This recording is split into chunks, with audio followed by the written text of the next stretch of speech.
Thank you.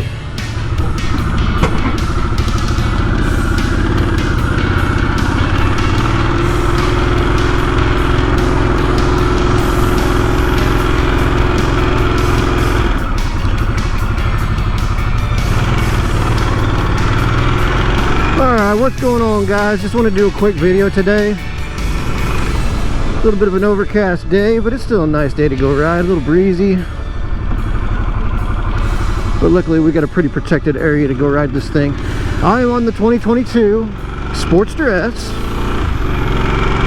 Just gonna take it for a quick spin. I have ridden one before, but only once, and it was about the same length of ride, just a few miles. So I'm just going to kind of give you my real-time response to what I think about this bike.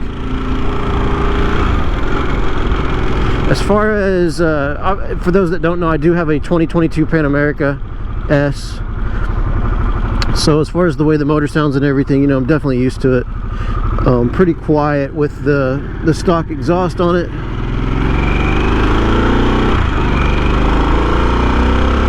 And I am in just regular road mode. Don't want to get on this thing too much. It only has, what, 6 miles on it. Not properly broke in. The mirrors are definitely a little different. But nice. I like that they're really wide. So as far as comfort on this bike, you're not really buying this bike for comfort, let's be honest. It's definitely a quick around town bike. If you're wanting to do heavy duty touring, there are better options. The forward controls on it are definitely my biggest complaint. With the way the seat is, the handlebars, I just kind of feel like I'm trying to touch my toes right now. Definitely lean forward on the bike, which leaning forward isn't a bad thing at all. But it just isn't, A, it's not comfortable, B, I don't feel real confident rolling on the throttle on this thing. This bike is way torquier than what the Pan America S is.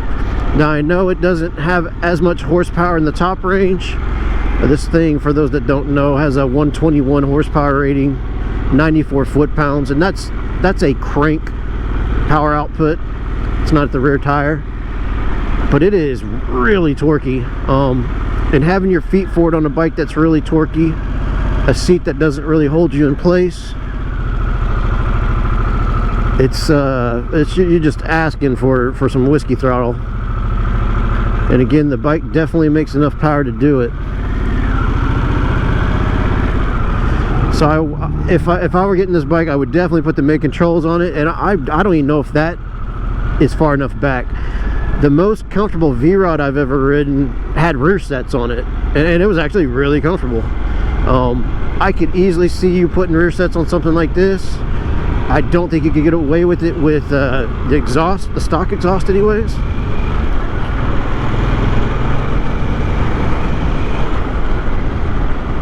Bike is definitely quick and agile. The wide tires are one of those things I've heard, you know, I've commented on it, other people have too. The front tire just looks so big. But I don't really think it inhibits you from having a quick, agile bike. It really seems to lay over and not hesitate at all. It's not like you know, the Fat Boy has really wide tires, and it takes some effort to really get that thing to turn in, lay over. And this thing, you don't really feel like you're on that big a heavy of a bike. You can definitely tell that it's a real narrow rake bike. The front tire feels like it's right underneath you, which, depending on what you're looking for, maybe that's exactly what you're looking for.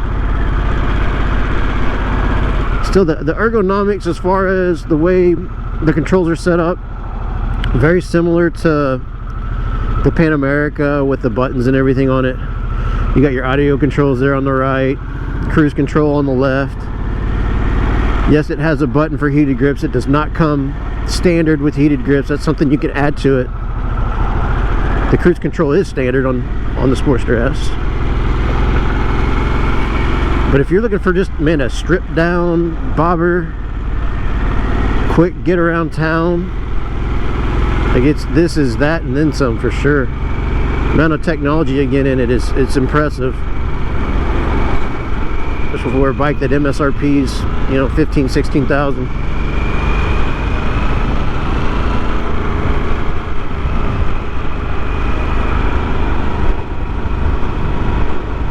Yeah, like the knees tucked on the fuel tank position, it's a little different, especially when your feet just feel like they're so exposed out in front of you. I would definitely feel faster if I had my feet behind me a little bit. And the seat's real flat too. There's nothing on the back of the seat to really keep you in place.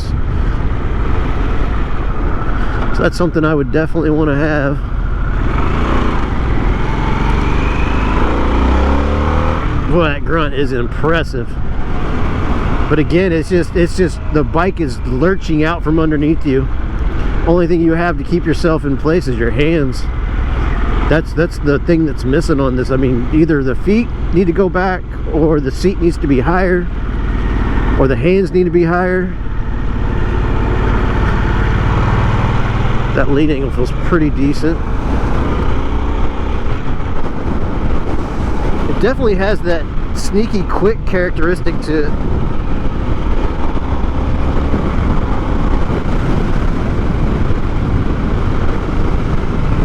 And I know the suspension doesn't have a lot of travel, but it's, I don't know, maybe it just hit the right cues with how it's set up. I feel, you know, pretty secure to the road on it.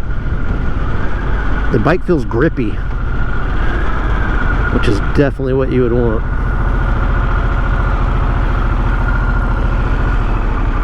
But if you're looking for a cool little cafe bobber jumping around town, quick, good mileage, I mean, it's a cool bike. I love the way it looks. I love the smaller bikes with the bigger, beefier front ends, kind of that bulldog looking stance.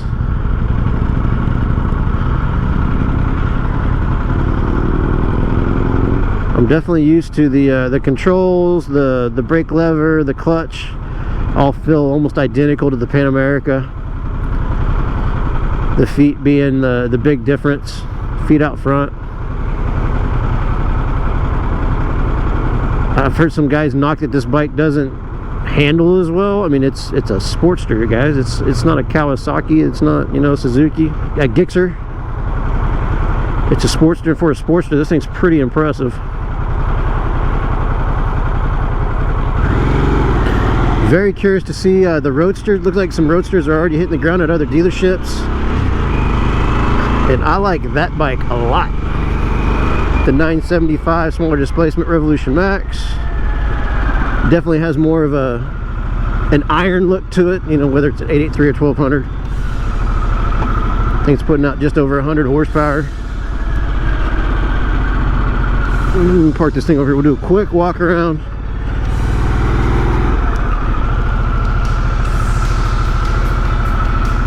So this is our range back here.